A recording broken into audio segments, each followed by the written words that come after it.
우리나라 옛말에 여자 팔자 뒤흉박 팔자라는 말이 있습니다. 뒤흉박은 꼭지 부분을 손잡이로 쓰면서 무엇인가를 퍼낼 때 주로 쓰는 바가지를 말합니다. 이 뒤흉박을 부잣집에서는 쌀을 퍼낼 때 쓰고 가난한 집에서는 소 여물을 퍼줄 때 주로 쓰죠. 그래서 어떤 남자를 만나서 어떤 집에 시집 가느냐에 따라 여자의 인생이 결정된다는 의미로 뒤흉박 팔자라는 말이 나왔습니다. 그러나 사실 결혼은 그렇게 단순하게 결정되지 않습니다. 결혼은 두 사람이 구명보트에 함께 타는 것과 같습니다. 어떤 인생을 살고 어떤 방향으로 향할 것인가는 두 사람이 탄 보트를 어떻게 저어갈 것인가에 따라 다르게 펼쳐집니다. 두 사람이 한 방향으로 힘을 모을 때 앞으로 나가는 거죠. 오늘 더 삶에서는 믿음 없던 남편을 만나 뜻하지 않는 고난을 겪게 되었던 홍정진 집사님의 이야기를 함께 나눠봅니다.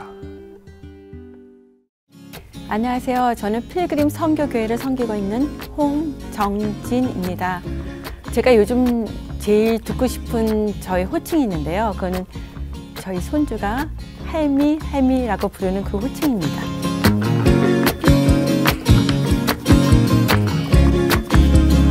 저는 서울시 중구 해운동 42의 이가에서 태어났고요. 언니가 셋, 오빠 둘, 그리고 저 이렇게 6남매의 막내로 태어났습니다. 저희 엄마는 사업을 하시는 아버지를 위해서 절에도 가시고 점집도 가셨어요. 그래서 저는 미션 유치원을 다녔기 때문에 간식 먹기 전에 기도하고 낮잠 자기 전에 또 기도하고 항상 그런 분위기에서 제가 자랄 수 있었어요. 그리고 또 세문안교회를 다니게 됐는데 제가 막내로 자라다 보니까 이렇게 겁이 많아요. 그때 제가 국민학교 3학년 때로 기억이 돼요. 목사님께서 이렇게 말씀해 주시는데 목사님 말씀이 하나님은 항상 너와 함께 있기 때문에 어디서 있든지 두려워하지 말라고, 그 말씀을 믿고 천장이 있는데도 그걸 뚫고 하나님께서는 저 위에서 나를 내려다 보시는구나. 그 다음부터는 저는 이렇게 거짓말도 못하겠고 그런 바른 어린이로 자란 것 같아요.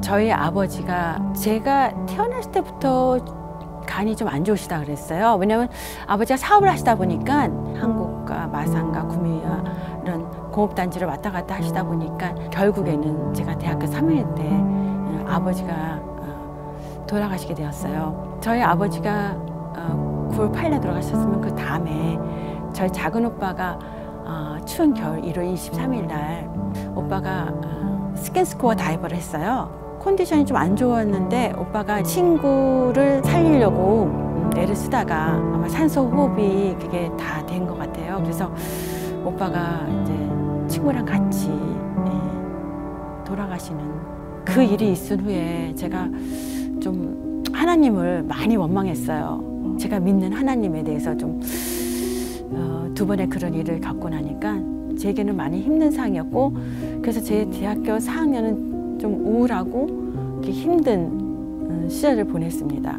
제가 아버지도 일찍 돌아가시고 또 그런 일이 있고 나니까 언니들이 너는 아버지가 일찍 돌아가시기 때문에 결혼을 일찍 해야 된다. 그리고 저를 이렇게 막 결혼을 하라고 이렇게 밀어붙여서 제가 지금의 남편을 만나게 되어서 이렇게 결혼까지 하게 되었습니다. 저희 시댁은 또 저희 남편이 형님을 낳고 8년 만에 저희 어머님이 불공을 들여서 난 아들이라고 이렇게 그런 식으로 이렇게 말씀 많이 하셨어요. 그래서 그렇지만 저가 교회 다니고 저희 집안이 교회 다니는 거 알고 그거는 허락을 하셨어요. 근데 막상 결혼해서 살다 보니까 저희 어머님께서 한 집안에 종교가 2개가 있으면 그 집안이 뭐 안 되더라 이렇게 말씀을 하시더라고요. 겉으로는 그냥 그렇게 했지만 제 속에서는 굉장히 힘들었어요. 저희 남편은 그 종교책을 많이 봤어요. 그래서 머리로 종교를 했어요? 네, 머리로 종교를 했는데 너무 이렇게 저하고 그 신앙에 대한 얘기를 하면 제가 할 말이 없어요.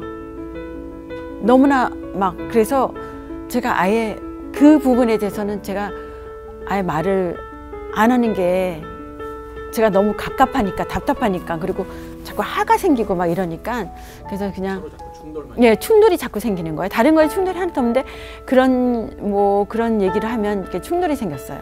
예, 겉으로 보기에는 정말 행복해 보이고 그런 생활이었지만 항상 뭔가 모르게 부족한 나의 그 채워지지 않는 그런 마음이 있었어요.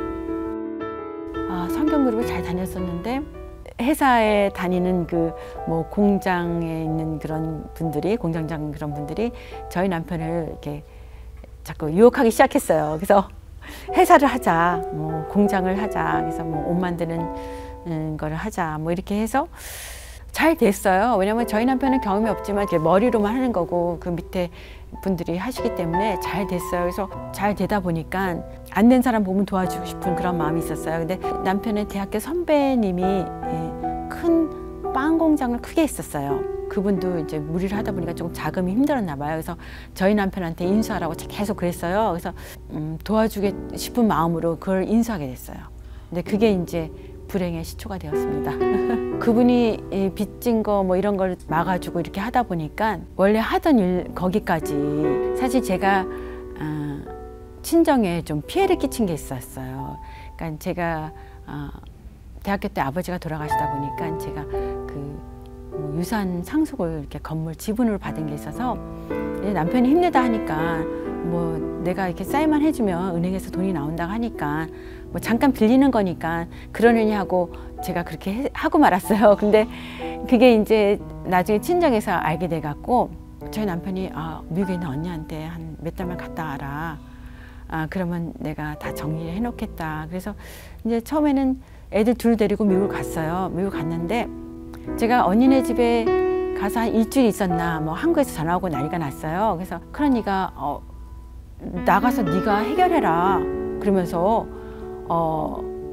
비행기를 끊어줘서 저를 내보냈어요. 애들 둘하고 그 시카고 언니 집에서 내려다 보는 시카고 하여튼 강이 바다 같았어요. 근데 거기서 제가 사실 내가 여기서 그냥 떨어져서 죽고 싶다는 생각까지 하게 되었고 내가 나가서 내가 뭘 해결하지? 그러는 마음에서 참 너무너무 그런 마음까지 먹게 되었어요. 근데 제가 애들이 있으니까 그래서 한국을 가게 됐어요. 사실 한국에 그 아파트를 나갈 때 그 잠깐 있으면 돌아올 거라 생각하고 작은 트렁크 2개를 가지고 애들하고 갔었거든요. 근데 그 길로 저는 그 아파트로 들어갈 수가 없었어요. 채권자들이니까 그런 분들이 왔다 갔다 하고 저희 친정엄마가 남편하고 이혼해라. 그러면 너와 네 애들을 내가 잘 케어해 주겠다. 그렇게 얘기했지만 제가 기도하는 가운데 하나님 뜻이 제가 사실 믿지 않는 남편하고 결혼했잖아요. 있는 것 같았어요. 제게 이런 시련을 주신 그리고 하나님께서 항상 네가 시험 다 쯤에는 피할 길을 주신다고 하셨고 그랬기 때문에 하나님 뜻이 있을 거라 생각을 하고 그냥 저는 그렇게 이혼을 할 수가 없었어요. 그래서 한국에 나가서 시댁에 있었고 물론 시댁에 있을 때도 혹시 누가 찾아올까 봐 불을 다 끄고 그러고 있었습니다. 미국에 갔다 오면 뭐 해결하겠다는 남편은 또 저기 어디 시골에 있다고 들었어요. 그래서 그 시골을 제가 찾아서 가게 되었어요. 그래서 가니까 저희 남편은 완전 폐인이 되다시피 그렇게 된 남편을 발견하고 저희가 그때부터 오토방에 저희가 있었어요. 그래서 저희가 그 오토방에 있었지만 전 너무 감사했어요. 저희 4식구가 함께 있을 수 있다는 게 너무 감사했고 저희가 이렇게 시골에만 이렇게 숨어 있을 수가 없어서 저희 시어머니께서 이렇게 알아보니까 저희 남편이 미국에 나갈 수 있었어요. 못 나갈 줄 알았는데 그래서 저와 저희 남편만 둘이서 미국에 오게 됐어요. 조금 저희가 자리 잡고 애들을 부르는 게 낫다. 그렇게 이제 애들한테 얘기를 하고 저는 미국에 오자마자 그때 당시 저희 남편은 몸이 너무 안 좋았어요. 이렇게 너무 많은 스트레스잖아요. 저희 죄책감, 저희 친정에 대한 그런 거, 뭐 여러 가지 그런 죄책감 때문에 스트레스로 인해서 발이 퉁퉁 붓고 통풍이 그래서 비행기에서도 이렇게 신발을 신을 수가 없었어요. 발이 통통 붓고 그냥 이빨이 그냥 빠져요. 이빨이 그냥 다 빠지게 되었고 막 이렇게 하나둘 빠지게 되었고 그러니까 극심한 그 스트레스로 인해서 그렇게 했지만 저희는 미국 땅에 온 거를 감사하게 생각했고, 저는 오자마자 이제 교회를 찾아가서 감사 기도를 드렸고, 처음으로 저희 남편하고 같이 교회를 간 거잖아요. 너무 감사했어요. 그래서 저는 가자마자 그냥 막 우느라고 뭐 찬성을 불어도 찬양해도 다 그게 제 얘기예요. 그래서 그냥 감사해서 울고, 뭐 말씀을 들으면서도 울고, 제 남편은 자기 때문에 이렇게 된 그 죄책감, 그래서 아무 말도 없이 교회를 따라다니게 되었어요. 저희 남편도 교회를 다니면서 그 교회의 한 집사님이 저희 부부를 위해서 은행 어카운트 있죠. 저희는 그 아무것도 없이 그냥 왔기 때문에, 여행용 비자로 왔기 때문에 은행 어카운트를 저희 데려가서 터주셨고, 전기빌도 해주셨고, 뭐든지 그 집사님 이름으로 저희들을 다 할 수 있게 해주셨고, 애들을 빨리 데리고 오라고 했어요. 그래서 석 달 후에 애들 둘이 여기 오게 되었어요. 그러니까 저희 남편이 하나님의 사랑을 느끼기 시작한 게, 그 집사님이 건축 일을 하셨는데 저희 남편을 건축 현장에 데려갔어요. 오히려 방해가 될 텐데 데리고 다니면서 주급을 주셨어요. 그리고 항상 저희들을 뭐 사다 주고 먹을 걸 주시고, 또 그 후에 이제 어느 정도 아니까 저희 남편이 그러니까 운전면허증을 따게 해서 가구 이렇게 딜리버리 그걸 할 수 있게끔 또 취직을 시켜주셨어요. 가구 딜리버리 하는 그곳에 저희 남편이 도착할 때쯤이면 그 김집사님이 오셔서 또 이렇게 파킹하는 거 봐주시고, 정말 저희들에게는 은인이었어요. 예, 저희들 살 수 있게끔 다 해주셨어요. 그래서 저희는 전혀 아이들은 돌볼 수가 뭘 가리킬 수가 없었고, 그냥 저희들은 먹고 사는 거에, 그러니까 일터와 교회와 가정, 그렇게 그런 생활이 계속되었어요. 저희 남편이 몸에 있는 그 점을 띠러 갔다가 그 점이 이렇게 말기 암으로 발견이 됐어요.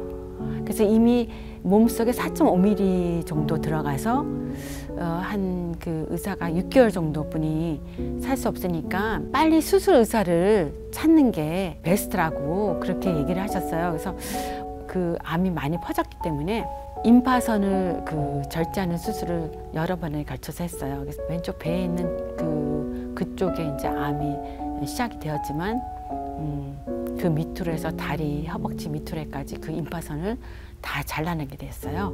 임파선 잘라내고 수술을 끝났으니까 이제는 됐나 보다 했더니 암 치료는 그때부터 시작이더라고요. 그래서 그때부터 이제 온카로지 닥터, 암 닥터를 이제 또 만나서 어떻게 치료를 받을 것인지, 어떻게 큐모를 할 것인가를 이제 상의를 또 해야 되는 거였어요. 1년을 그 주사를 맞아야 돼요. 인터페론이라는 주사를, 그때 에이즈 환자들이 맞는 그 인터페론 주사를, 그러니까 어떤 사람은 효과가 있고 어떤 분은 이제 없을 수도 있고, 근데 그 사이드 이펙트가 너무 크대요. 그러니까 너무 아픈 거예요. 그러니까 매일 내가 암 환자로 아프다는 걸 느끼면서 살아야 되고, 그런 와중에 한국인 온카로지 닥터를 만날 수 있었어요. 그 의사분이 그냥 그거 하지 말고 매일매일을 기쁘고 즐겁게 살아라. 그러니까 어떻게 생각하면 참 이거는 받지 말고 그냥 살 때까지 살아라, 이런 말도 되는 거고, 제가 기도하면서 또 꿈에서 하나님께서 많은 걸 보여주셨어요. 하나님께서 치료해 주시는 그런 것을 많이 봤기 때문에 제가 믿고 그냥 그걸 선택했어요. 6개월마다 검사해서 눈에 보이는 정도가 되면 그게 벌써 굉장히 많은 세포래요. 그래도 6개월마다 검사하고, 워낙 이 임파선을 많이 잘라냈기 때문에 6개월에 한 번씩, 1년에 한 2번씩은 병원에 입원할 수밖에 없었어요. 이 임파선 자른 곳에 인펙션이 왔어요. 병원에 일주일 열흘을 입원해서 항생제를 맞기 시작하고, 또 이제 퇴원을 하고, 또 뭐가 무리가 오면 그게 또 오는 거예요. 이제는 저희 남편이 이머전시에 가면 바로 암병동이 있어요. 7층에 그쪽으로 바로 올라가서 항생제를 맞기 시작해요. 그런 일이 한 5번인데 한 5번째인가 때는 정말 굉장히 힘들었어요. 그 다리를 자를 수도 있을 정도의 내성이 생겨가지고, 예. 그래서 굉장히 힘들었던 경우가 있었어요. 나중에 이제 이게 열이 안 되면 다리를 절단할 수 있다는 그런 게까지 있었는데도 또 하나님께서 살려주셨습니다. 예. 교회 생활도 열심히 하고 봉사도 많이 하고 했지만 이렇게 뭔가 항상 불안한 감이 있었어요. 아, 저희 남편이 언제 어떻게 될지 모른다. 기도하고 내려오지만 그 무거운 짐을 지고 내려놓고 왔다고 생각하는데 다시 또 근심이 생기는 거예요. 그래서 그 교회를 다니면서 목사님께서 이 3박 4일 어머니 아버지 학교가 있다고 한번 가보라고 권했어요. 가고는 싶은데 갈 수 있는 입장은 아니었는데 그때 제가 또 머리가 아팠어요. 머리가 아파서 타이레놀 애드빌도 먹고 그런데도 머리가 아픈 것만 기억나고 그 다음에 하루 이틀이 제가 기억이 끊겼어요. 눈을 이렇게 뜨니까 병원이었어요. 제가 머리가 아프다 그래갖고 병원에 응급실에 왔고 그때 혈압을 쟀더니 혈압약을 먹고 뭐 했는데 200이 넘는, 그러니까 갑자기 스트레스로 인한 습관 혈압이 올라가는 것이 됐어요. 그래서 기억을 또 잃었고 기억도 하나도 안 나고 거기 누워있으면서 목사님이 얘기하시던 그 3박 4일이라는 데가 계속 가고 싶은 거예요. 그래서 이제 병원에서 준 약, 이렇게 머리 아픈데 먹는 약, 그런 약들을 이제 약복을 한 봉짜리 싸고 간 것이 그곳이 트레스티아스더라고요. 첫날은 어리벙벙했어요. 뭐 시계도 없었고 그냥 종을 치면 시작하고 종을 치면 끝나고 밥 먹을 때도 종을 치고 둘째 날 첫날 밤 자고 둘째 날부터 가게라든지 뭐 식구라든지 뭐 이런 게 아무 생각도 안 났어요. 너무 좋았어요. 우리 같은 평시도가 간증을 하는데 그 자매님의 간증이 너무 마음이 아파서 그 자매님은 고등학교 따님을 잃었어요. 갑자기 급성 백혈병으로. 그러면서 그 겪은 그런 간증을 듣고 또 어떤 자매님이 우울증으로 따님이 극한 상황에 이르러서 또 따님을 잃고 제가 생각지도 못한, 저는 제가 갖고 있는 그런 것들만 큰 고난이고 시련이라고 생각했는데 그곳에 가보니까 정말 공평하신 하나님을 제가 느낄 수 없고 제가 갖고 있던 그런 시련과 연단 그런 고난은 아무것도 아니라는 것을 제가 느끼게 되었어요. 제가 이제 그 내려가도 환경은 다 똑같을 거 아니에요. 남편이 항상 저 마음에 들 수 있는 거 아니고 제 일터에서도 그렇고 마음에 들지 않는 사람들과 일을 해야 되고 뭐 어디서나 그런 교회에서나 어디서나 다 그런 환경에서 저희는 너무 많은 것들이 있지만 내가 그 환경을 바라보는 그 관점이 바뀌면 내가 바뀌면 되는구나. 환경이 바뀌어야 되는 게 아니라 내 자신이 바뀌면 되는 거야. 그걸 제가 깨닫게 되었어요. 그래서 저는 너무 기쁨으로 내려오게 되었고 그 집에 가자마자 1년에 2번 나는 휴가를 3박 4일 휴가를 나는 무조건 받아야겠다. 1년에 2번 있다고 하더라고요. 봄, 가을에. 그래서 거기를 가게 해달라. 거기 갈 것이다. 아니 선포를 했죠. 하나님은 저희 친구이고 하나님은 제가 아버지가 일찍 돌아가시던 제 아버지고 그냥 힘들면 하나님한테 투정도 부리고 하나님한테 왜 이렇게 저한테 이런 걸 주셔요. 또 뭐 이렇게 하나님 저 이거 할 수 없어요. 이런 거 할 수 없는데 자꾸 하나님 이러시면 하나님이 책임주셔요. 그러면 그때마다 말씀으로 내게 능력 주신 자 안에서 너는 무엇이든지 할 수 있다. 또 기도할 수 있게 만드시고, 그러니까 하나님은 저보다 더 저를 아끼고 사랑하는 다른 저인 것 같아요.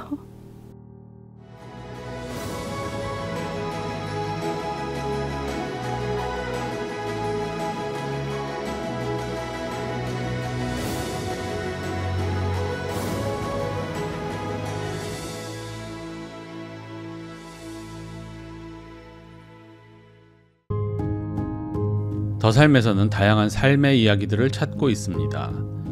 이민사회의 다양한 직업, 신앙의 이야기들을 갖고 계신 분들은 더 삶을 통해 나누어 주시기를 바랍니다.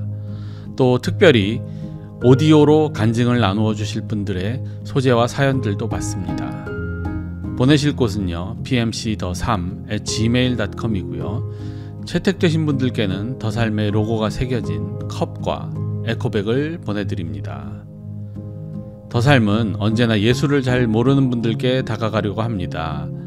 많은 분들께 공유되어서 따뜻한 그 사랑을 전달해 주시기 바랍니다. 물론 좋아요와 구독 그리고 알림 설정 필수인 것 아시죠? 지금까지 더 삼지기 김현기였습니다.